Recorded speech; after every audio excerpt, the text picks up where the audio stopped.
Halo guys, Assalamualaikum warahmatullahi wabarakatuh. Perkenalkan, nama saya Pujanti. Saya dari kelas 2D. Di sini saya akan memenuhi tugas akhir semester mata kuliah PPD.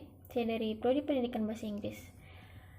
Saya membahas unit 4 yang berjudul pertumbuhan fisik. Apa saja yang akan saya bahas? Yaitu pertama, pengertian pertumbuhan fisik, penyebab pertumbuhan. Ketiga, perubahan fisik yang penting terjadi pada saat remaja. Keempat, kondisi lain yang mempengaruhi pertumbuhan fisik anak. Pertama, pengertian fisik. Apa itu pertumbuhan fisik? Pertumbuhan fisik adalah perubahan-perubahan fisik yang terjadi dan merupakan gejala primer dalam tubuh remaja. Perubahan ini meliputi ukuran tubuh, proporsi tubuh, munculnya ciri kelamin, primer dan sekunder. Menurut Mus yang dikutip oleh Sarlito Wirawan, urutan perubahan-perubahan fisik sebagai berikut. Yang pertama pada anak perempuan. 1. Pertumbuhan tulang-tulang. 2. Pertumbuhan payudara. 3. Tumbuh bulu di kemaluan. 4. Mencapai pertumbuhan ketinggian badan maksimum. 5. Bulu kemaluan menjadi keriting. 6. Haid. 7. Tumbuh bulu ketiak. Dan yang kedua ada pada anak laki-laki. Pertama, pertumbuhan tulang. 2. Testis membesar. 3. Tumbuh bulu kemaluan. 4. Awal perubahan suara. 5. Ejakulasi. 6. Bulu kemaluan menjadi keriting. 7. Pertumbuhan tinggi badan mencapai maksimal tiap tahunnya.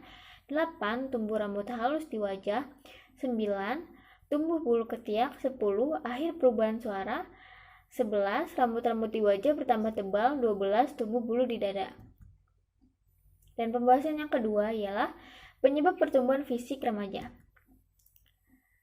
Berikut adalah gambar dan kelenjar yang dimiliki pada masa remaja.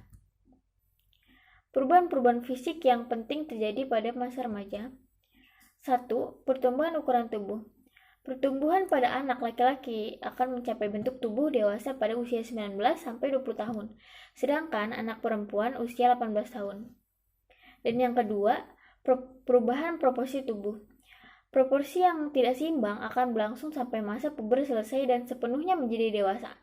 Perubahan ini terjadi di luar maupun di dalam tubuh anak. Ketiga, ada ciri kelamin utama. Ketika usia 14 tahun, alat kelamin remaja laki-laki mulai berfungsi, yaitu pada saat mimpi basah. Sedangkan anak perempuan indung telur mulai berfungsi pada usia 13 tahun. 4. Ciri kelamin kedua.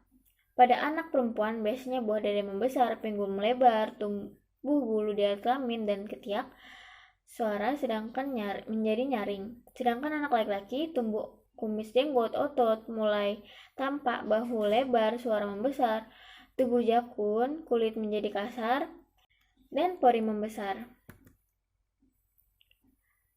Adapun kondisi-kondisi lain yang mempengaruhi.